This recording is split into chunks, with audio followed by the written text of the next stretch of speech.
commençait à nous parler du Forum mondial de l'eau à Brasilia.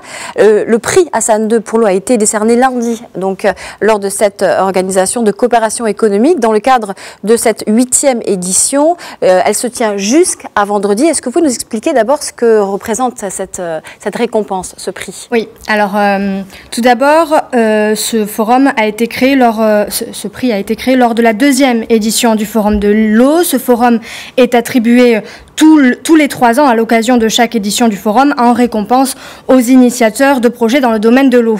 Alors titré Le partage de l'eau, cette rencontre triennale à Brasilia se déroule juste avant 2 rendez-vous cruciaux. Le forum politique de juillet prochain, il va réunir à New York la plupart des gouvernants sur les objectifs d'accès à l'eau potable et à l'assainissement à l'horizon 2030, et avant la COP 24 de décembre en Pologne sur le climat et l'eau apparaît comme une priorité dans 93% des contributions nationales à la lutte contre le réchauffement climatique. Alors c'est aussi le moment qu'a choisi l'UNESCO pour publier son rapport 2018. Cette somme de données donne une idée des défis qui attendent l'humanité.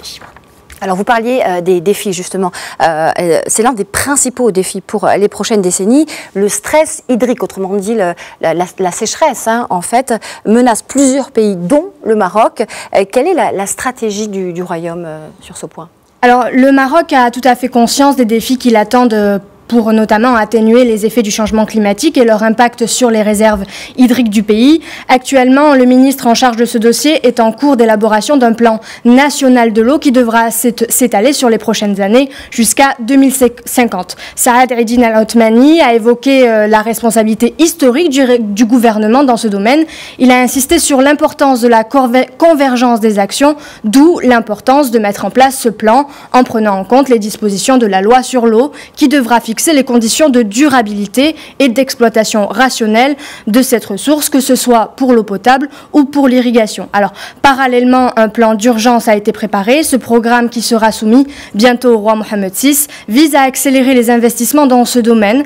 Une commission ministérielle a tenu récemment aussi une réunion pour déterminer les zones qui souffrent le plus du déficit en eau.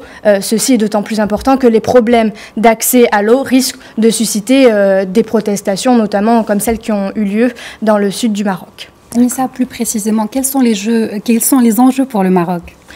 Alors, Zineb, plus de 40% de la population est touchée par la pénurie d'eau et cette donnée va empirer dans les années à venir.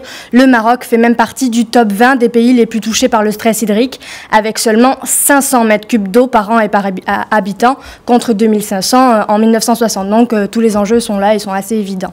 Mais on peut quand même dire que le retour de la pluie au Maroc est de bon augure quand même. Oui, le retour de la pluie est de bon augure. En effet, la saison agricole s'annonce sous les meilleurs auspices. Les précipitations généralisées et bien réparties dans le temps et l'espace ont permis de résorber le déficit hydrique enregistré en début de campagne, affichant ainsi un excédent de 4% par rapport à une année normale. Cette année, les précipitations devraient donc permettre de sauver la saison agricole.